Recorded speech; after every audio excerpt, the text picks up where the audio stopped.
দেখতেই পাচ্ছেন একজন প্রবাসী ভাই কান্নাকাটি করে আসছে। তো কি কারণে কান্নাকাটি করে আসছে সেটাই আমরা জানার চেষ্টা করবো। আসসালামু আলাইকুম ভাই, কান্নাকাটি করছেন কেন? আপনি তো বিদেশ যাচ্ছেন ভাই। ভাই আমার মেয়েরা অনেক নির্যাতন করে আমার মেয়েরা কি বলেন? এই যে সুন্দর ফুটফুটে এই মেয়েটাকে অনেক নির্যাতন করে কারা হত্যা করলো ভাই? অনেক নির্যাতন করে অনেক নির্যাতন করে আপনার আপনাদের গ্রামের বাড়ি কোথায় ভাই? যে আমার গ্রামের বাড়ি ব্রাহ্মণবাড়িয়া সদর, আপনার তালচর পুব্র ইউনিয়ন মোহনপুর আমার বাড়ি।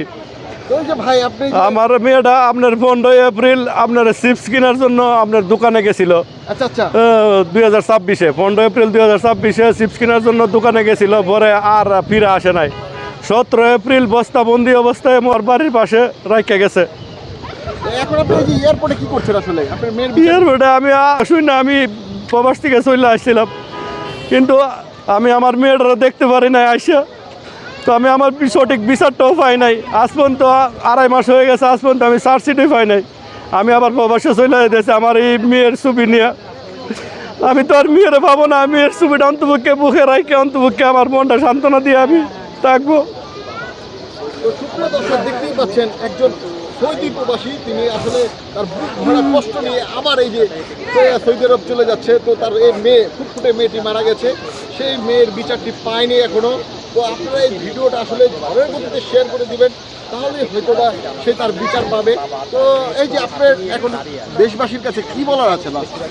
দেশবাসীর কাছে একটা কথা, যে দেশবাসী যদি সবাই একটু নজরে নেয় আমার আমার পাশে তাহে, তেমন তুমি আমি বিচারটা আশা করি যে বিচারটা পাবো। আমি দেশবাসী এবং প্রবাসী যারা আছে সবার কাছে আমি অনুরোধ জানাই, এবং সরকারের কাছে আমি অনুরোধ জানাই যে আমার অন্তর্ভুক্ত আমার এই পাশে যাতে তাহে আমার এই মেয়েকারীর যাতে বিচার দ্রুতভাবে হয় আমি আশা করি। তো এতদিনও আপনার মেয়ের বিচার হচ্ছে না, আসলে কি কারণে মনে হচ্ছে আপনার? জানি না আসলে আসলে ব্যাপারটা হয়েছে আপনার যে লামিসার যে ঘটনা হয়েছে, লামিসার যে ঘটনার থেকে আমার মেয়েটারে তো আর বেশি দুর্ঘটনা করে মারছে, কিন্তু আমার এটা প্রায় 2.5 মাস হয়ে গেছে, আমরা চার্জশিট পাই নাই। আমাদের বাড়ি গ্রামে হওয়ার কারণে আমরা তো আর ভাইরাল হইতে পারি নাই, যার কারণে আমাদের কেউ আমাদেরকে সান্ত্বনা দিবার জন্য যায় নাই, বা আমাদেরকে এই বিচারটাও দ্রুত হয় নাই। 2.5 মাস হয়ে গেছে, আজকে পর্যন্ত চার্জশিটটি আমরা পাইছি না। তো প্রিয় দর্শক, আপনারা শুনলেন একজন প্রবাসী বাবা বুক ফাটা আর্তনাদ, তিনি বিচার পাচ্ছেন না, সেই কষ্ট নিয়েই তিনি আবার প্রবাসে চলে যাচ্ছেন। তো আপনারা যদি এই ভিডিওটা ঝড়ের গতিতে শেয়ার না করেন, যদি ভাইরাল না করেন, হয়তো বা এই বাবা তার বিচার কোনোদিনই পাবে না এই বাংলাদেশে। তো আপনারা ভিডিওটা শেয়ার করে দেবেন, এই প্রত্যাশা নিয়ে শেষ করছি। আল্লাহ হাফেজ।